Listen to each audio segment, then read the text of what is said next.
Bienvenido al canal de Narraciones Budismo. Ir de la renuncia a la compasión por el Dr. Alexander Berzin, extraído de la plataforma studybuddhism.com. Encuentra el enlace en la descripción del vídeo. La renuncia y la compasión son la misma actitud, una determinación de estar libres del sufrimiento y de sus causas. La renuncia está solo enfocada en nosotros mismos, la compasión está enfocada en los demás. Cuando conocemos todos los detalles para generar la renuncia, las causas, los factores mentales acompañantes, los entendimientos y demás, somos capaces de desarrollar compasión en la forma más plena. La renuncia y la compasión son dos estados mentales importantes que necesitamos cultivar como parte de nuestra motivación conforme avanzamos en el camino espiritual budista. Específicamente, me gustaría explorar algunos de los temas que están vinculados con estos dos estados mentales, en particular porque ambos están muy estrechamente relacionados entre sí. De hecho, en gran medida son el mismo estado mental, solo que su objetivo es diferente. Todas las enseñanzas budistas están diseñadas para ayudarnos a liberarnos del sufrimiento y de los problemas. El método que se utiliza para lograrlo es descubrir sus causas verdaderas dentro de nosotros mismos y deshacernos de esas causas de tal forma que ya no produzcan sufrimiento. Este método está basado en la convicción de que es posible eliminar esas causas de tal forma que nunca surjan de nuevo. Para lograrlo, necesitamos desarrollar una mente que sea el camino, una forma de entendimiento que contrarreste completamente y elimine la causa raíz de nuestros problemas, la cual es básicamente nuestra falta de entendimiento, nuestro no darnos cuenta. Esto está en consonancia con la estructura de las 4 realidades de los nobles, la primera y más básica enseñanza que el Buda dio. Cuando revisamos la renuncia y la compasión, vemos que ambas están dirigidas al sufrimiento con el deseo de que se vaya. La principal diferencia entre las dos es que, con la renuncia, nuestra mente está enfocada en nuestro propio sufrimiento, y con la compasión está enfocada en el sufrimiento de los demás. Y así, el estado mental es muy similar, ¿no es cierto? Pero entonces surge la pregunta, ¿realmente la emoción es la misma? ¿Y cómo hacemos la transición de una a otra? El significado de la renuncia y la compasión. El término renuncia es utilizado no solamente en inglés, sino también en prácticamente todos los idiomas en los que el budismo es presentado en Occidente. No obstante, uno se pregunta si esa es la traducción adecuada del sánscrito original o del término tibetano. Nos preguntamos quizás si el término pudo haber sido acuñado por los misioneros que estaban entre los primeros traductores del budismo a Occidente, quienes entendieron las enseñanzas budistas en un marco conceptual diferente del original. Después de todo, la palabra renuncia tiene la connotación de renunciar a todo, porque es malo estar involucrados con asuntos mundanos e irse a vivir a una cueva o un monasterio. Pero esa en realidad no es la connotación del término sánscrito ni sarana o tibetano Nyeyung. El término, particularmente si revisamos el tibetano, significa una determinación, adquirir certeza. Se refiere específicamente a la determinación de liberarse del sufrimiento en el que se enfoca. Desarrollar esa determinación de liberarse del sufrimiento requiere la voluntad de renunciar a ese sufrimiento y a sus causas. Por lo tanto, sí tiene la connotación de renunciar a algo o alejarse de algo. Ese algo es el sufrimiento y sus causas en las que nos enfocamos, habiéndolas reconocido primero. Solo tras reconocer que este es el sufrimiento que estoy experimentando, que esta es su causa y que no quiero experimentarlo más, que quiero salir de ellos, con esto podemos desarrollar la voluntad de renunciar a ellos. Quiero que se vaya, supongo, podría ser una forma más neutra de expresarlo. Tal es el caso, sea que este estado mental esté enfocado en nuestro propio sufrimiento o en el caso de la compasión en el sufrimiento de los demás. Aunque la persona que experimenta ese sufrimiento, nosotros o los demás, es diferente, el deseo es el mismo. Deseamos que se vaya. Los factores involucrados en generar renuncia y compasión. No solo es muy importante reconocer en qué nos estamos enfocando, concretamente algún sufrimiento específico y su causa verdadera, los cuales son experimentados por nosotros o los demás, sino también reconocer los otros factores que están implicados. Tsongkhapa, en su carta de consejo práctico sobre el Sutra y el Tantra, Explica con mucha claridad cuáles factores se requieren para poder meditar de forma efectiva en general. Primero necesitamos entender qué es la meditación. La meditación es un método a través del cual nos familiarizamos y habituamos a nuestra mente a cierto estado mental u objeto, al generar de forma repetida ese estado o enfocarnos en ese objeto. Para saber cómo familiarizarnos con ese estado mental, necesitamos conocer todos sus detalles. Necesitamos saber en qué se enfoca ese estado mental, en este caso el sufrimiento y sus causas, cómo esa mente se relaciona con ese objeto. El término técnico es cómo toma ese objeto. La forma en que nuestra mente toma ese objeto es con el deseo de que se vaya. Nuestra mente no solo se está enfocando en el sufrimiento y en sus causas poniéndoles atención. La forma en que nuestra mente se relaciona con ello es váyanse. Cualquier estado mental es un compuesto de muchos factores mentales diferentes, tales como la concentración, la intención y demás. Conocer todos estos factores realmente nos ayuda a generar el estado mental deseado. Por ello, Tsongkhapa especifica muchos otros puntos que también necesitamos conocer, y estos incluyen en qué se apoya ese estado mental.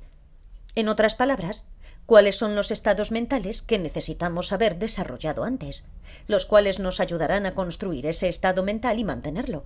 Por ejemplo, identificar el sufrimiento y reconocerlo en nosotros y en los demás.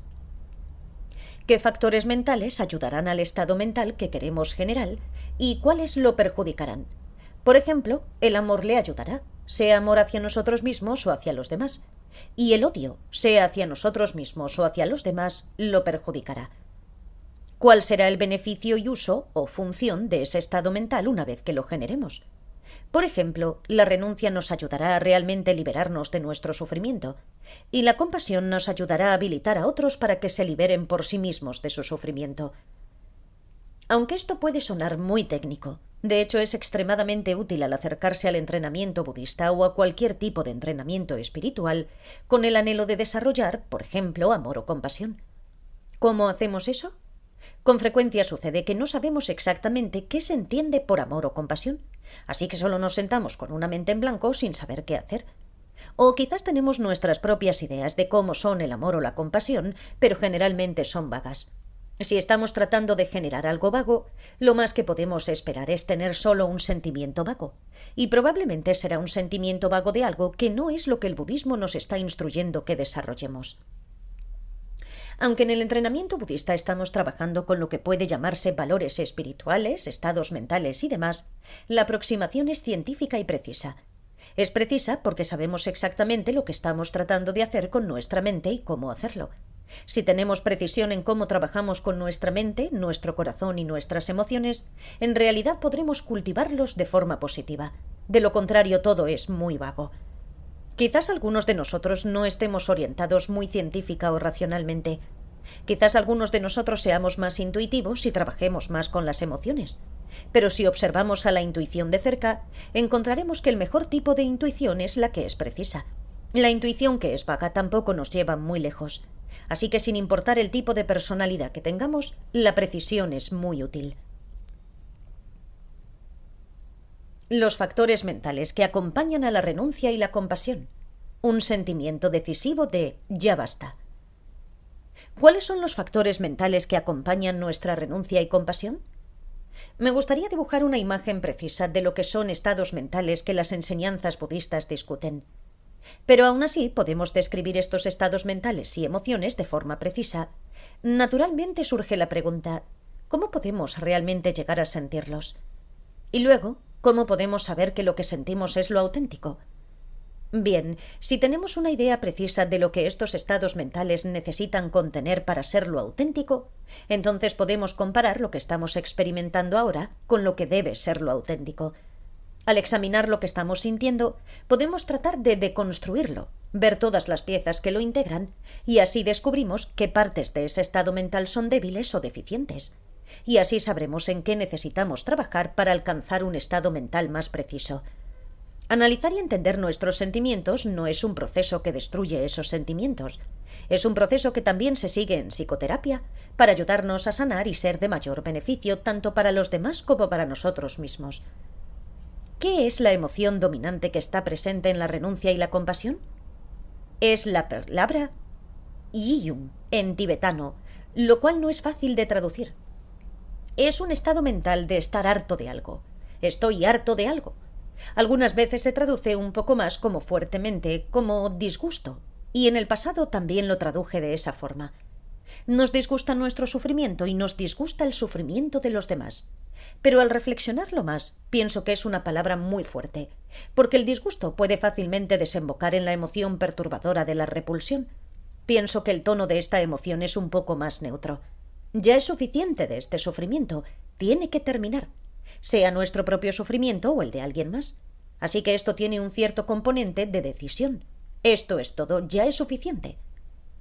Pienso que nos podemos relacionar con eso en nuestra experiencia ordinaria.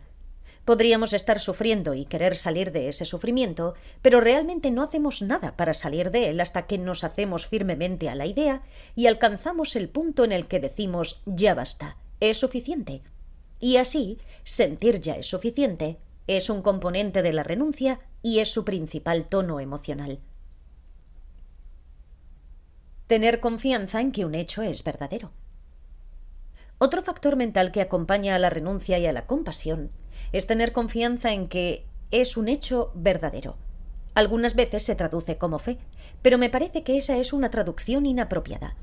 Es inapropiada porque también puede tenerse fe en algo falso o incierto, como en el crecimiento estable de una economía. Aquí, la confianza en un hecho está dirigida a algo que es verdadero y tiene confianza en que es verdadero. Así que no estamos hablando de creer en el conejo de Pascua o algo así. Tener confianza en un hecho basados en la razón. Hay 3 tipos de confianza en un hecho. El primero es confiar en un hecho basados en la razón. Con esto estamos enfocados en el sufrimiento y tenemos una firme confianza en el hecho de que realmente es sufrimiento y que realmente ha provenido de una causa. Además, tenemos la confianza sustentada en que este sufrimiento puede ser eliminado para siempre. El último punto es un componente muy importante. Si no hubiera confianza sustentada, basada en la razón, de que el sufrimiento puede ser eliminado y que un oponente específico lo puede eliminar para siempre, todo el tono emocional sería diferente. Por ejemplo, quizás reconozcamos que tenemos cierto problema en la vida y quizás incluso tengamos al menos algún entendimiento de su causa. Quizás realmente queremos salir de nuestro problema y es probable que incluso ya hayamos alcanzado el punto en el que sentimos profundamente que hemos tenido suficiente. Realmente queremos hacer algo al respecto. Pero supongamos que pensamos que es inútil, que realmente no hay forma de salir de nuestro problema y que simplemente tenemos que callarnos y aprender a vivir con él. O sentimos que estamos condenados a tener ese problema para siempre. Ese es un estado mental muy diferente a la creencia que se describe en el budismo. En ese estado mental en el que sentimos que no hay esperanza, es muy fácil deprimirse por toda la situación. Estamos completamente frustrados porque, aunque realmente nos gustaría salir del problema, nos damos cuenta de que solo se trata de un lindo deseo y no hay mucho que pueda hacerse. Por eso es que aquí nuestra convicción, el hecho de que podemos deshacernos de nuestros problemas para siempre, tiene que estar basada en la razón. Entendemos cómo podemos deshacernos del problema y estamos convencidos de que funcionará. Esto nos da esperanza, y la esperanza nos da fortaleza, y la fortaleza es muy importante para realmente hacer algo para liberarnos del problema. Eso es confiar en un hecho basados en una razón. Tener confianza con claridad mental. El segundo tipo de tener confianza en que un hecho es verdadero se llama tener confianza con claridad mental en un hecho acerca de algo. Aclara la mente en el sentido de que la despeja de emociones perturbadoras sin borrar el objeto. ¿Qué significa esto? Significa que este tipo de confianza en que el sufrimiento puede ser eliminado para siempre limpia nuestra mente de la depresión, despeja nuestra mente de la duda acerca de la situación, aclara nuestra mente de una sensación de impotencia y miedo. Cuando tenemos muchos problemas y dificultades, vivimos con mucho miedo y pensamos, será así para siempre, o tengo miedo de hacer algo porque quizás solo lo empeore. Estoy seguro de que todos conocemos ejemplos de esto, tanto en nosotros mismos como en los demás. Por ejemplo, es probable que estemos en una relación terrible con alguien, una relación abusiva, muy destructiva, pero tenemos miedo de salir de esa relación y ponerle fin porque quizás la vida sea peor sin esa persona. Sin embargo, con la confianza sustentada de que podemos deshacernos del problema al terminar la relación y que al terminarla todo mejorará en nuestra vida, despejamos nuestra mente del miedo y la indecisión. Con este segundo tipo de confianza sustentada, también nos deshacemos de exagerar la negatividad del sufrimiento. De hecho, quizás tengamos un problema, pero si exageramos la negatividad de ese problema, en nuestra mente lo convertimos en un monstruo horrible. Incluso podemos exteriorizar el problema y concebirlo como obra del diablo, lo cual nos asustará aún más. Pero con la renuncia basada en la confianza con claridad mental de que es posible deshacerse del sufrimiento para siempre, no tenemos miedo. No estamos corriendo de nuestros problemas, tratando de escapar con miedo, sino que enfrentamos nuestros problemas y los abordamos con confianza sustentada en que tendremos éxito.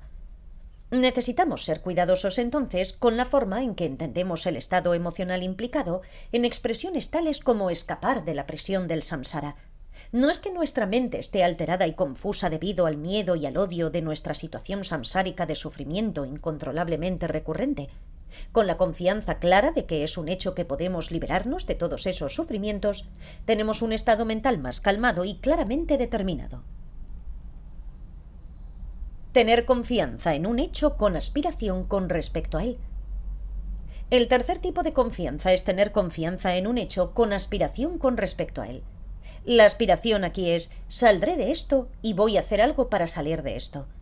Un ejemplo cotidiano de este estado mental sería alguien que ha crecido en pobreza, que está determinado a liberarse de sus limitaciones y hacer algo más exitoso con su vida.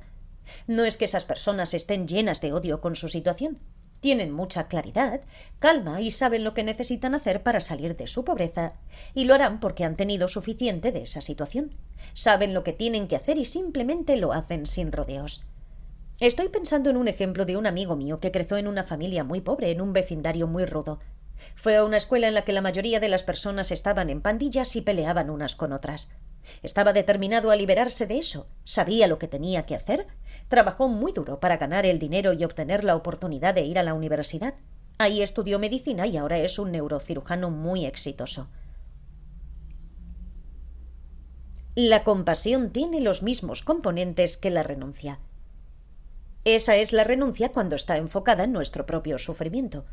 Cuando está enfocada en el sufrimiento de los demás es lo mismo. Estamos enfocados en el sufrimiento de los demás y la forma en que nuestra mente se relaciona con eso es con la intención de esto se tiene que ir. El estado mental y la emoción que la acompañan es el mismo sentimiento de ya es suficiente. Nos damos cuenta de que todos tienen estos problemas en la vida que nosotros experimentamos, pero no es que estemos indignados o que nos sintamos desesperanzados al respecto. Nuevamente, esos son tipos perturbadores de emoción. Tenemos confianza en nuestro entendimiento de que esta es la causa de sus problemas y que también es posible que se liberen de ellos. No se trata simplemente de que les deseemos el bien, pero en el fondo sepamos que no tiene remedio. Nuestra confianza es una que tiene claridad mental, así que nuestra mente, con esta compasión, es despejada de la emoción perturbadora. Eso es muy importante.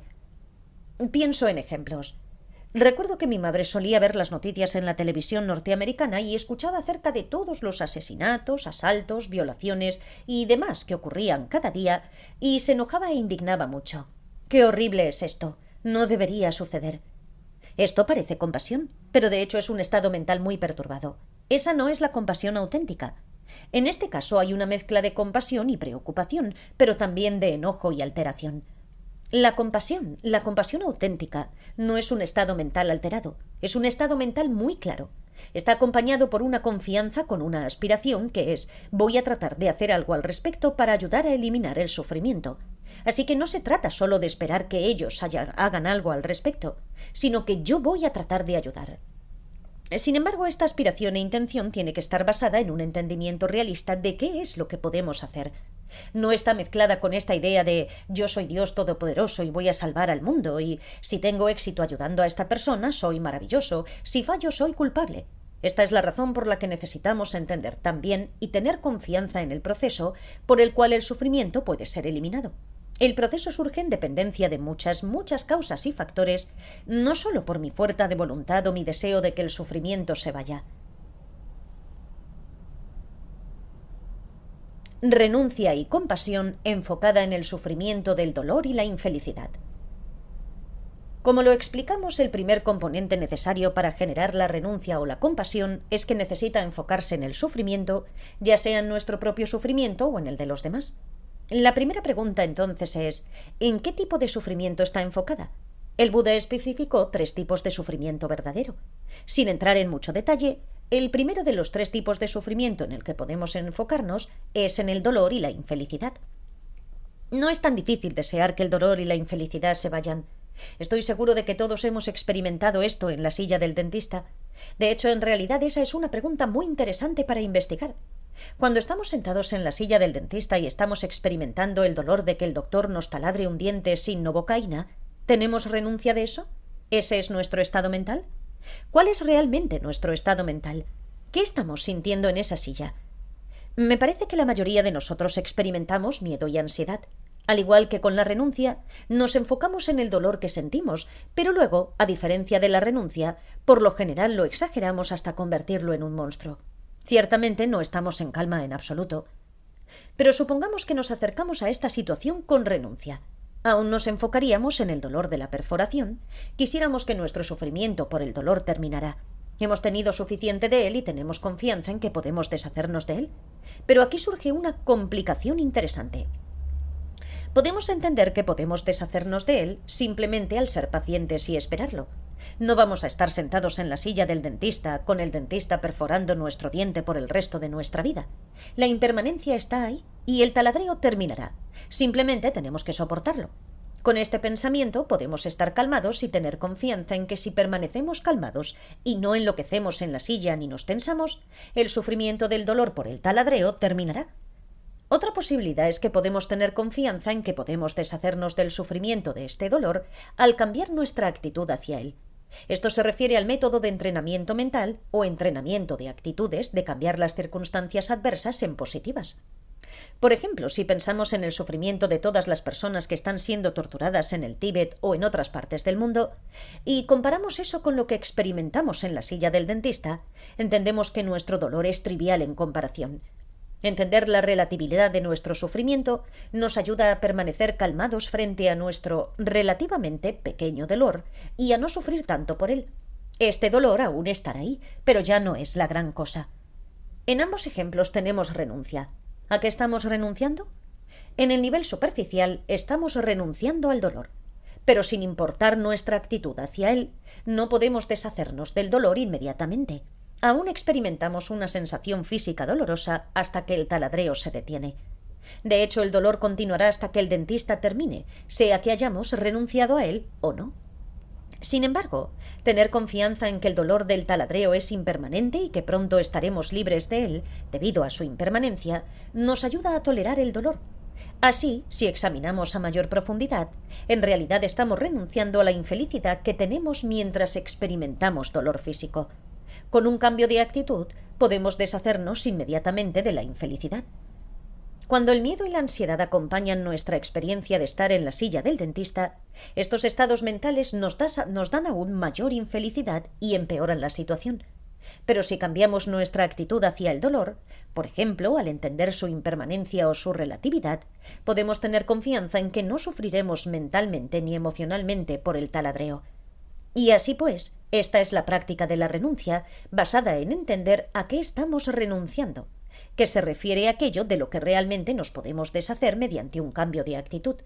Estamos renunciando a la infelicidad experimentada con relación a una sensación física dolorosa, a estados emocionales y mentales dolorosos, a la infelicidad experimentada con relación a estos estados mentales y emocionalmente dolorosos. Un cambio de actitud altera completamente toda la situación de experimentar dolor. Hemos visto ejemplos de esto con grandes lamas que han muerto en hospitales occidentales, sea de cáncer u otra enfermedad terminal. Ciertamente deben haber estado experimentando dolor físico, pero también renunciaron a ser infelices o a temer al dolor. En lugar de ello, cambiaron toda la situación al pensar en el sufrimiento de los demás y en su tristeza, particularmente en la incomodidad del doctor que se siente impotente. Estos lamas muestran una gran preocupación por cómo se siente el doctor y por cómo se sienten todas las personas que acuden de visita a mostrarles su respeto. ¿Qué es lo que subyace a esta forma de enfrentar su enfermedad? Renuncia y compasión. Han renunciado a la tensión y al dolor mental de toda la situación con respecto a ellos mismos y a todos los involucrados. Y no solo fingen tener renuncia. Estos lamas no solo dicen de dientes para afuera «estoy bien, no se preocupen», pero por dentro no se sienten bien. Si ese fuera el caso, les faltaría la confianza con claridad mental, el tipo de confianza sustentada que aleja el miedo y la incomodidad, por saber que al aplicar este o aquel oponente mental, toda la tensión de la situación se difuminará. Por supuesto, mientras más familiarizados estemos con estas prácticas de renuncia y compasión, como lo están estos lamas, la renuncia completa, con todos sus factores acompañantes, surgirá automáticamente. No será algo artificial que tengamos que generar. Otro ejemplo de una situación difícil sería perder nuestro trabajo o nuestros ahorros. Aunque quizás podemos sentirnos terriblemente por eso, todos los que pierden su trabajo o sus ahorros también se sienten terriblemente. Queremos que esa infelicidad y depresión se vaya, tanto en nosotros como en los demás. Ir de la renuncia a la compasión no significa que dejemos de renunciar a nuestro propio sufrimiento. Al contrario, ampliamos nuestro estado mental para incluir a todos. Eso significa tanto a nosotros mismos como a todos los demás. Renuncia y compasión enfocada en el sufrimiento de la felicidad ordinaria. Esa fue la renuncia y la compasión dirigida solo al sufrimiento del dolor y la infelicidad. Sin embargo, nuestra felicidad ordinaria también es problemática. En cierto sentido, también es una forma de sufrimiento. Este sufrimiento se refiere al hecho de que nuestra felicidad ordinaria nunca dura, nunca es satisfactoria y nunca tenemos suficiente. Además, rápidamente se transforma en infelicidad incómoda. Esa es la razón por la que se le llama sufrimiento del cambio. Por ejemplo, si comer helado fuera una verdadera causa de la felicidad, entre más comiéramos, más felices seríamos. Pero obviamente alcanzamos un cierto punto en el que entre más comemos, más enfermos nos sentimos. Nuestra felicidad ordinaria con el helado cambia y ya no nos sentimos felices. En resumen, la felicidad ordinaria es frustrante. Sin importar cuánto deseemos seguir sintiéndonos felices, nunca sabemos cuándo cambiará nuestro estado de ánimo. Además, nunca estamos satisfechos con la felicidad que tenemos ahora o con la felicidad que tuvimos antes. Siempre queremos más. También podemos renunciar a este sufrimiento del cambio con la determinación de ser libres. Pero, ¿qué significa renunciar a la felicidad ordinaria? ¿Significa que no queremos volver a ser felices nunca más? ¿Eso es lo que queremos? ¿Renunciar a nuestra felicidad porque es insatisfactoria? Pensar así sería un malentendido burdo de la posición budista. La felicidad ordinaria es impermanente e inevitablemente terminará, al igual que con el dolor y el sufrimiento. Sin embargo, con la renuncia aceptamos ese hecho y no exageramos las buenas cualidades de sentir tipos ordinarios de felicidad mientras duran. Así es como superamos el sufrimiento de nuestra felicidad ordinaria. La disfrutamos por lo que es, una sensación agradable temporal, al mismo tiempo que sabemos muy bien que no durará. Debido a que sabemos que terminará, no nos sentimos frustrados. No esperamos que dure para siempre. Mientras dure, la disfrutamos. No es que la experimentemos sabiendo que terminará y al mismo tiempo temamos ansiosamente el momento en que finalizará. Recuerden, con la confianza con claridad mental en el hecho de que terminará, despejamos nuestra mente de cualquier incomodidad que nos genere ese pensamiento. Daré un ejemplo. Estar con un amigo que no vemos todo el tiempo.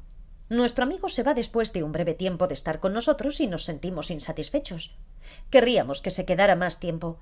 Bueno, ¿qué esperábamos obtener de esa visita que ahora nos sentimos insatisfechos?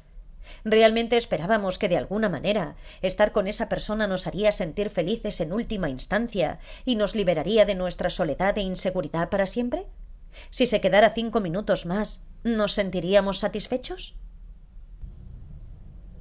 Nos sentimos insatisfechos porque nuestra expectativa no se cumplió, pero era una expectativa totalmente irreal. Lo que esperábamos es imposible. Por otro lado, si no esperamos que suceda nada milagroso, entonces nos sentiremos satisfechos con lo que sea que ocurra. Eso es aceptar la realidad. Disfrutamos la visita, la comida, la intimidad o lo que sea que tengamos ahora con la persona. Sabemos que no eliminará nuestra infelicidad o nuestra soledad o nuestra hambre para siempre, pero no esperamos que eso suceda. No exageramos la visita de nuestro amigo. Tenemos claridad mental acerca de ella y no nos alteramos ni nos decepcionamos cuando se va. La disfrutamos por lo que es y cuando se termina, se termina. Una vez que renunciamos a los problemas que enfrentamos con nuestra felicidad ordinaria, ¿cómo ampliamos eso a la felicidad ordinaria de los demás? Obviamente, cuando nos enfocamos en los problemas de alguien más con felicidad ordinaria, entonces nuevamente tener claridad mental es muy importante. Ciertamente no es que estemos celosos de que la otra persona sea feliz y nosotros no, aunque nos demos cuenta de que su felicidad no va a satisfacerlos. En lugar de ello, reconocemos que esta persona está, por ejemplo, esperando demasiado de su relación con un amigo, o que siempre se sentirá frustrada o insatisfecha sin importar las cosas buenas que le sucedan. Reconocemos eso como el problema, no es que no queramos que sean felices. En lo que nos estamos enfocando es en la infelicidad o el problema que proviene de su forma de experimentar la felicidad ordinaria. Diferenciar entre la felicidad y los problemas con la felicidad nos permite regocijarnos en la felicidad que la otra persona está sintiendo. El regocijo se enfatiza mucho en las enseñanzas budistas. Nos regocijamos en su felicidad. Sin embargo, entendemos de forma realista las desventajas de la felicidad ordinaria y tenemos compasión por los problemas que pueden tener con esa felicidad. Sin embargo, aun si es felicidad mundana, ordinaria, podemos regocijarnos por ella. La renuncia y la compasión enfocada en el sufrimiento que todo lo impregna. La forma más profunda del sufrimiento señalada por el Buda es el sufrimiento que todo lo impregna. Esto se refiere al renacimiento incontrolablemente recurrente, el llamado samsara, el cual es la base para experimentar los dos primeros tipos de problemas. Es la forma de sufrimiento que el Buda especificó exclusivamente como sufrimiento verdadero en su presentación de las 4 realidades de los nobles. Vamos a seguir teniendo un cuerpo manchado, que de una forma u otra tendrá que atravesar todo el proceso de nacer, aprender a caminar y hacer todas las cosas de nuevo, y que fácilmente se lastima e inevitablemente enfermará, envejecerá, perderá sus habilidades y morirá. Y seguiremos teniendo una mente manchada que de una forma u otra estará confundida, hará muchas proyecciones, tendrá todo tipo de pensamientos extraños y continuamente experimentará altibajos con cambios de humor. Siempre vamos a estar en relaciones complicadas que nunca serán satisfactorias. Nos sucederán cosas que no queremos que nos pasen. No siempre obtendremos lo que queremos y de hecho a menudo seremos separados de lo que nos gusta y nos encontraremos con lo que no nos gusta. Cuando los demás actúan de esta forma o aquella, no nos gusta y no podemos salirnos con la nuestra. Nos sentimos frustrados. No obtenemos lo que queremos, aunque lo intentemos con mucha fuerza, como un buen trabajo, una buena pareja o lo que sea. No hay certeza, no solo acerca de las vidas futuras, no hay certeza con respecto a lo que sentiremos en el siguiente momento. Siempre tendremos que abandonar este tipo de cuerpo, la vida actual, que estamos llevando, encajar en un nuevo renacimiento y aprender todo de nuevo, hacer amigos una vez más, etcétera, etcétera. Y, por supuesto, hay una pequeña garantía de que renaceremos como humanos la siguiente vez. Las probabilidades son que no seremos humanos. Podríamos renacer como cucarachas o algo peor. Con la renuncia ya hemos tenido suficiente de esto. Es muy interesante examinar el estado mental que esto implica con este nivel de renuncia. Pienso que también hay un elemento de estar aburridos del renacimiento samsárico incontrolablemente recurrente. Dado que no exageramos cómo es la vida samsárica, en cierto sentido no estamos fascinados con ella. Simplemente no estamos interesados. Siempre es lo mismo una y otra vez. Si no estamos fascinados con los problemas repetitivos que tenemos que enfrentar en la vida, y de hecho estamos aburridos de ellos, no es que, como resultado, no nos importe lo que suceda. No se trata de que adoptemos la actitud desinteresada de todo da igual. Por el contrario, entendemos que la causa del problema que todo lo impregna del renacimiento incontrolablemente recurrente son nuestras emociones perturbadoras, nuestras actitudes perturbadoras y nuestra conducta compulsiva que es manejada por ellas. Más aún, entendemos que la causa verdadera de este sufrimiento es la falta de darse cuenta y la confusión que yace detrás de nuestros estados mentales perturbadores y la conducta compulsiva. Estamos determinados a liberarnos de eso. Esta determinación de estar libres del samsara es lo auténtico, el nivel más profundo de renuncia. Además, tenemos confianza en que podemos poner fin a este síndrome horrible del renacimiento samsárico. Como resultado, nuestra mente no está perturbada de que estemos en ese estado. Nuestra mente está clara. Estamos determinados a hacer algo para liberarnos a nosotros mismos. Más aún, sabemos qué hacer para ponerle fin y tenemos confianza en que podemos hacerlo. Cuando cambiamos la determinación de liberarnos del samsara, de estar enfocados en nosotros mismos, a estar enfocados igualmente en todos los demás, entonces se convierte en la gran compasión.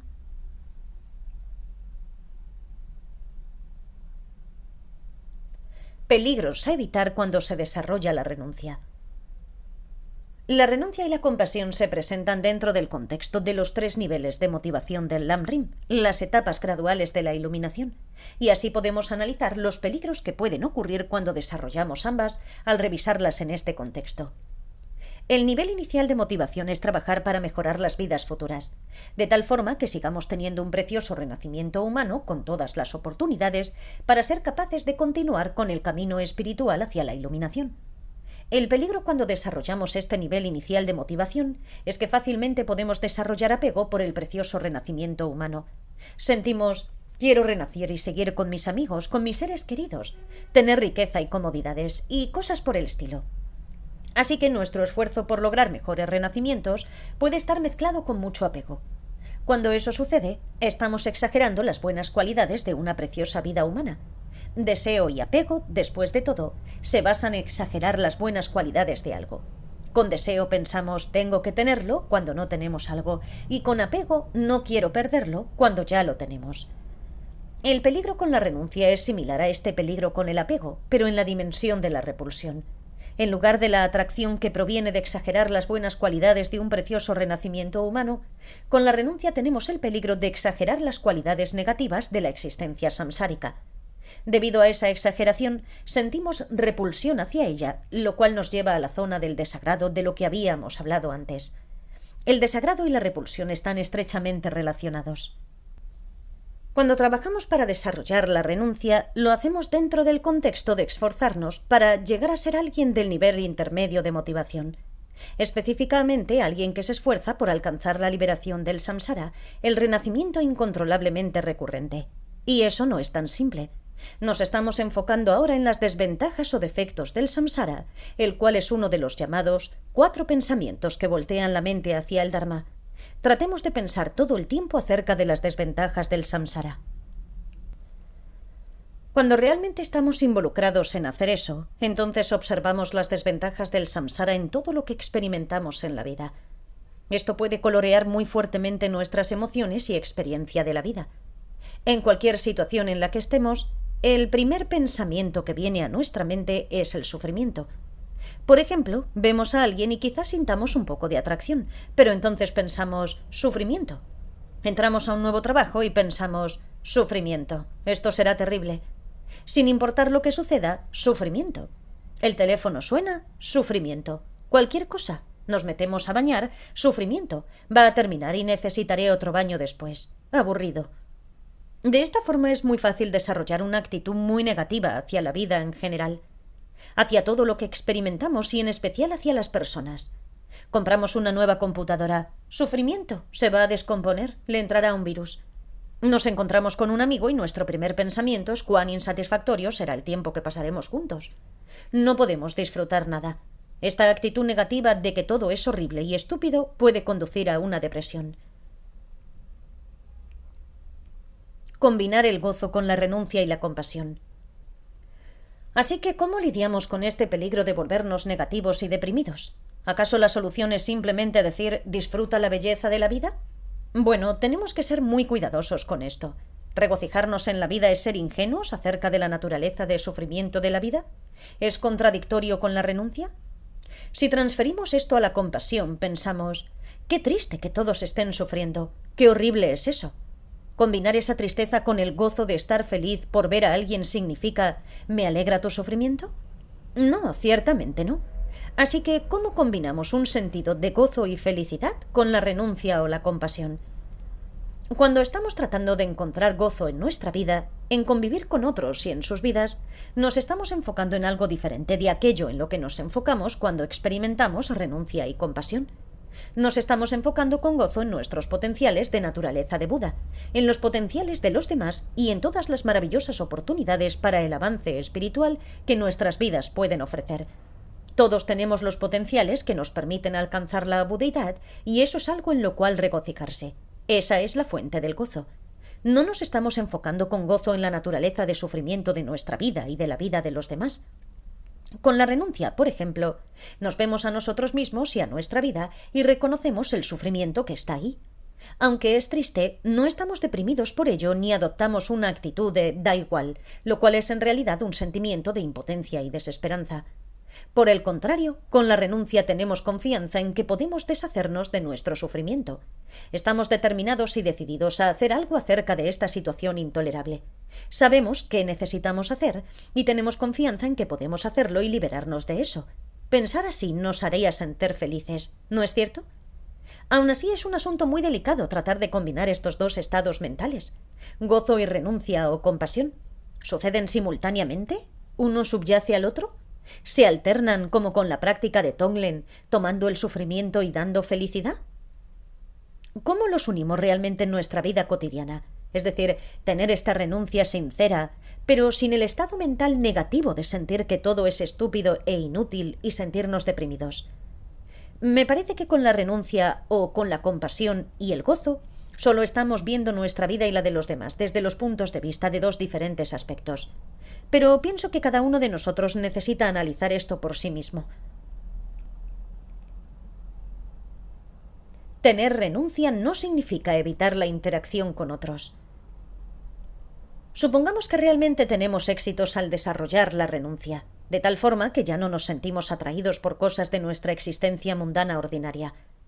Supongamos que entonces concluimos que cualquier tipo de relación mundana en la que nos involucramos solo nos traerá sufrimiento, así que decidimos convertirnos en monje o monja y vivir en un monasterio.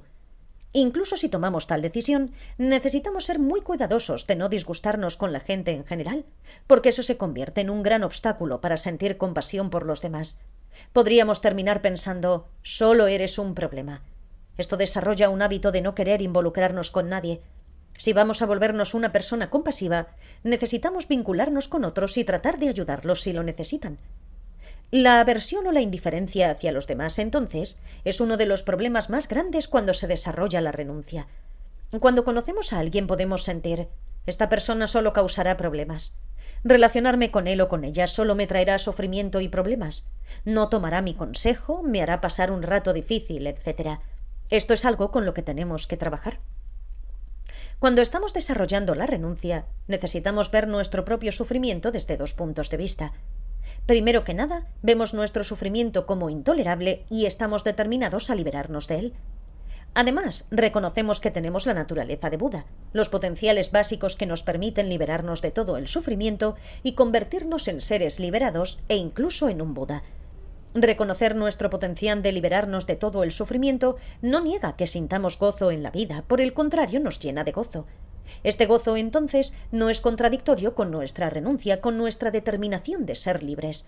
De hecho, este gozo refuerza nuestra renuncia. Así que en lugar de descuidarnos y dejar de trabajar para liberarnos, con una actitud indiferente de lo que sea, tenemos un gran cuidado por nosotros mismos y, en cierto sentido, compasión por nosotros. El mismo análisis aplica a desarrollar compasión por todos los demás. Deseamos que estén libres de sus sufrimientos también, y nos regocijamos en el hecho de que, basados en su naturaleza de Buda, también pueden liberarse. Entonces tomamos pasos realistas para ayudarlos. En otras palabras, queremos que sus sufrimientos se vayan, pero nos importan las personas que están experimentando el sufrimiento y no queremos alejarlas. Aplicamos este acercamiento primero a nosotros mismos. Quiero que mi sufrimiento se vaya, pero no quiero destruirme.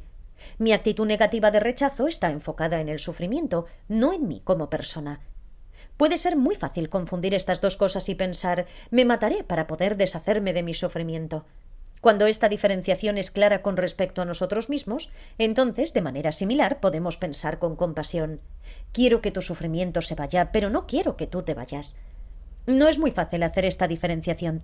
De la misma forma, no es muy fácil deshacernos de esta generación incorrecta de la renuncia, la cual causa que nos sintamos repelidos por la gente y que evitemos involucrarnos con alguien al pensar, solo déjenme solo quiero ir a mi cueva o a mi monasterio y meditar. Incluso si nuestras emociones perturbadoras son tan fuertes que obstaculizan seriamente nuestra habilidad para ayudar a otros y necesitamos meditar en soledad para trabajar con esas emociones, aún así necesitamos evitar tener una actitud negativa hacia los demás o hacia nosotros mismos y una falta de compasión.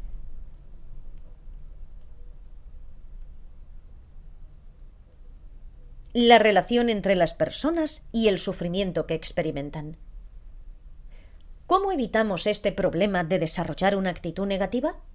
Para ello necesitamos ir más allá de la esfera de lo que yo llamo Dharma Light y analizar en términos del Dharma auténtico.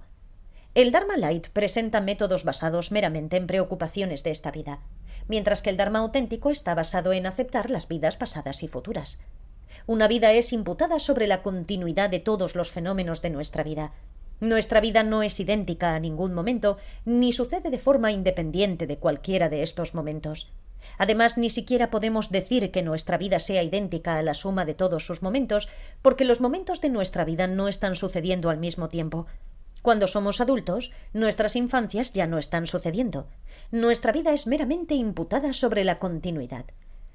De acuerdo con el Dharma auténtico, las personas son similarmente imputadas sobre continuidades mentales individuales. Pero las continuidades mentales sobre las cuales son imputadas no duran solo por esta vida. Duran para siempre, sin principio y sin final. Las personas tampoco son idénticas a ningún momento de la continuidad mental sobre la que son imputadas, ni existen tampoco de forma independiente a la continuidad o como idénticas a toda la continuidad, como si toda la continuidad sucediera al mismo instante. Un análisis similar es cierto con respecto a cualquier característica de la continuidad mental sobre el que cualquier persona es imputada. En el caso de la renuncia y la compasión, la característica de la continuidad mental es el sufrimiento que todo lo impregna. Las personas existen y experimentan sufrimiento, pero no son idénticas a ninguna situación de sufrimiento específica que suceda en el continuo mental sobre la cual son imputadas. No son idénticas al sufrimiento que todo lo impregna, que ha estado sucediendo en su continuidad mental sin principio. Cuando nos damos cuenta de estos hechos, no identificamos al yo o a nadie más con el sufrimiento que cualquiera de nosotros experimentamos. Debido a que no confundimos el yo o el tú con el sufrimiento, ni pensamos que son idénticos, entonces cuando queremos que el sufrimiento se vaya, no queremos que yo o tú se vayan también. De esta forma tenemos una perspectiva mucho más clara del yo de los demás y de nosotros mismos. El sufrimiento y sus causas pueden ser eliminadas de nuestra continuidad mental de tal forma que nunca recurran, pero las personas que estaban experimentando esos sufrimientos no pueden nunca ser eliminadas. Así como las continuidades mentales no tienen final, de la misma forma, las personas imputadas sobre ellas, cada una de ellas, un yo, no tienen final. Si entendemos la pureza innata de la continuidad mental y ese sufrimiento y sus causas pueden ser eliminados para siempre, también necesitamos ser cuidadosos de no identificar tampoco al yo con la continuidad mental pura. De lo contrario, podemos volvernos ingenuos acerca del sufrimiento y no tomar en serio el hecho de eliminarlo porque creemos que el sufrimiento realmente no existe. Hacer la transición de tomar el sufrimiento a dar felicidad en la práctica de Tonglen. Es triste pensar en el sufrimiento de los demás o en nuestro propio sufrimiento. Ciertamente no estamos felices de sufrir o de que alguien más sufra, lamentamos que eso suceda. En las enseñanzas sobre Tonglen, dar y tomar, nos enfocamos en el sufrimiento de los demás o incluso en nuestro propio sufrimiento y naturalmente nos sentimos tristes por ello. No es que no sintamos nada, como si el sufrimiento fuera irreal y no doliera. Entonces imaginamos que tomamos el sufrimiento. Aceptamos voluntariamente experimentarlo en nosotros mismos. Luego les damos amor a ellos o a nosotros mismos, el cual es el deseo de que sean felices. Así que cambiamos de sentir tristeza por el sufrimiento que aceptamos en nosotros mismos a sentir la felicidad que les enviamos. Hacer esta transición de sentirnos tristes o sentirnos felices es un obstáculo para muchas personas que practican Tonglen. ¿Cómo es que de pronto cambiamos de sentirnos tristes a sentirnos felices? Después de todo, estos dos sentimientos son contradictorios. Vimos un asunto similar cuando discutimos cómo equilibrar enfocarnos en el sufrimiento con renuncia y sin deprimirnos, también ser capaces de experimentar el gozo de la vida y sus posibilidades de liberación. Es el mismo tipo de asunto aquí. Podemos entender la importancia de ser capaces de equilibrar la tristeza con la felicidad cuando pensamos en el ejemplo de visitar a un familiar o amigo enfermos. Nos sentimos tristes de que estén enfermos y sufriendo, pero permanecer tristes e infelices mientras visitamos a nuestro ser amado no lo ayuda en absoluto. Necesitamos animar a nuestro familiar o amigo que está enfermo. Pero ¿cómo generamos un sentimiento feliz en esa situación? ¿Es solo artificial? ¿Solo ponemos una gran sonrisa en nuestra cara mientras nos sentimos horriblemente por dentro? Para hacer una transición sincera de la tristeza a la felicidad, podemos aplicar las muy avanzadas enseñanzas del Mahamudra, el gran sello de la naturaleza de la mente. Primero que nada, cuando tomamos nuestros sufrimientos o los de los demás, aceptamos voluntariamente el sufrimiento. Cuando lo hacemos de forma sincera, obtenemos un sentimiento de autoconfianza y fortaleza. No tenemos lo que se llama mentalidad de víctima o pobre de mí, estoy sufriendo. Con el método de Mahamudra, consideramos la tristeza que sentimos con este sufrimiento como una ola en la cima del océano de la mente. Con la fortaleza interna que hemos obtenido al aceptar voluntariamente el sufrimiento, no somos emocionalmente arrojados por la ola. Con calma, dejamos que la ola de la tristeza que experimentamos se asiente. Una vez que se ha asentado naturalmente, somos capaces de acceder al gozo innato y silencioso de la mente. Brilla naturalmente desde nuestro corazón, y esto es lo que les damos a los demás o lo que experimentamos nosotros con el Tonglen. No hay nada perturbado ni perturbador en este gozo natural de la mente. No anunciamos ni exhibimos nuestra felicidad como en «qué mal que estés enfermo, me siento mal por ti, pero soy feliz con mi vida, todo va bien conmigo». Nuestro gozo innato y relajado silenciosamente reconforma y tranquiliza a los demás y a nosotros mismos. Las bases sobre las que se construye la renuncia y la compasión. Cuando empezamos nuestra conferencia, señalé que Tsongkhapa explicó que generar un estado mental, por ejemplo, compasión, requiere que primero sepamos en qué se basa. La compasión se desarrolla sobre la base de haber desarrollado primero una renuncia apropiada. Con renuncia, estamos determinados a liberarnos de nuestras emociones perturbadoras, las cuales dirigen nuestro renacimiento incontrolablemente recurrente, y estamos trabajando para deshacernos de ellas. El siguiente paso al construir la base para la compasión es desarrollar ecuanimidad sobre la base de nuestra renuncia. En otras palabras, sobre la base de trabajar para eliminar nuestras emociones perturbadoras. Con ecuanimidad nos enfocamos en todos los seres de una forma abierta, sin las emociones perturbadoras de la atracción, la repulsión o la indiferencia hacia alguno de ellos. Estamos igualmente abiertos hacia todos, dado que todos somos iguales en el hecho de que cada ser es meramente imputado sobre una continuidad mental sin principio y sin final. Debido a que a lo largo del tiempo sin principio hemos tenido todo tipo de relaciones con todo tipo de seres, no identificamos a nadie con el tipo de relación que podemos haber tenido con cualquiera de ellos en cualquier momento, amigo, enemigo o extraño. Por lo tanto, no hay base para la atracción, repulsión o indiferencia. No hay beneficio en enfocarnos en las veces en las que cada ser ha sido en algún momento nuestro enemigo e incluso nuestro asesino. Es mucho más beneficioso enfocarnos en cuanto todos han sido nuestra madre y entonces pensar en la amabilidad que todos nos han mostrado como nuestra madre o como quienes hayan sido nuestros cuidadores primarios. Incluso si nuestra madre en esta vida abusó de nosotros y fue terrible, la mínima amabilidad que mostró fue no abortarnos. Ella en la actualidad, quizá nuestra madre sustituta, ha sido especialmente amable con nosotros porque nos llevó en su vientre. El siguiente paso generalmente se traduce como retribuir esa bondad, pero tiendo a pensar en el término retribuir y este da una impresión correcta. Esto porque retribuir implica una deuda de negocios y si no pagamos nuestra deuda somos culpables. En lugar de un sentimiento de obligación o de culpa, el tono emocional que se pretende como la base para este paso es la valoración y gratitud por la amabilidad que hemos recibido. Luego, sobre la base de esta emoción, cuando imaginamos que nuestra madre está ciega, confundida y delirante, a punto de caer de un acantilado a un abismo de conducta dañina, si nosotros estamos parados junto a ella y sabemos cómo ayudarla, naturalmente asumimos la responsabilidad de hacer lo que sea necesario para impedir su caída.